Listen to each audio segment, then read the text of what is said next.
राम राम मंडळी, आज आपण आलो होतो पुणे RTOला, कारण आपल्याला लायसन रिन्यू करायचं होतं. त्याच्यामुळं आपण पुण्याला आलो होतो RTOमध्ये. तर इथलं आपलं काम वगैरे उरकल्यानंतर ना आपल्याला भूक लागली म्हणून आपण तिथंच कॅन्टीनमध्ये जेवण वगैरे करण्यासाठी गेलो होतो. तर जेवण ही 50 रुपयाला राईस प्लेट होती बघा, त्याच्यासोबत 2 वडे मागवले होते. म्हटलं कशी लागते बघावं खाऊन. पण मित्रांनो, चव छान होती. 50 रुपयात आजकाल काय येतं मला सांगा. मिसळ इथे 80 रुपयाला. तर आम्ही जेवण वगैरे केलं, नंतर घरी आलो. घरी आल्यानंतर प्रांजलनं कॉफी वगैरे बनवली होती. कॉफी पी म्हणून आम्ही निघालो साईडवरती. आपल्याला काहीतरी डेकोरेशनचं सामान घ्यायचं होतं डंपरचं.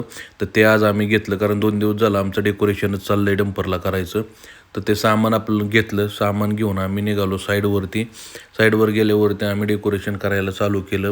झालर वगैरे लावून झाली होती आमची, बघू शकता अशा पद्धतीने दिसते गाडी मस्त. लाईट वगैरे आम्ही कालच फिट केली होती आणि आता फक्त कनेक्शन द्यायचं राहिलं होतं. तर आम्ही कनेक्शन देत होतो दाद्यानं. आम्ही कनेक्शन आमचं देऊन झालं तर आता फायनल चेक चालला होता करायचा.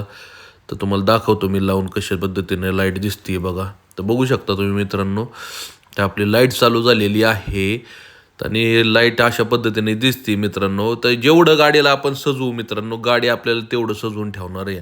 जेवढं आपण गाडीवरती आपण लक्ष देऊ, तेवढं आपली गाडी आपल्यावरती लक्ष देणार आहे. तर आमचं खूप दिवसापासून चाललं होतं की गाडीला डेकोरेट करायचं, गाडीला सजवायचं. पण आमचा आज मुहूर्त आला. तर अशा पद्धतीने आपली गाडी दिसते मित्रांनो. तर तुम्हाला कशी वाटली गाडी मित्रांनो, कमेंट करून नक्की सांगा. डेकोरेशन आमचं कसं वाटलं का ते कमेंट करून नक्की सांगा. असंच भेटूया नवीन नवीन व्लॉगमध्ये. तोपर्यंत राम राम.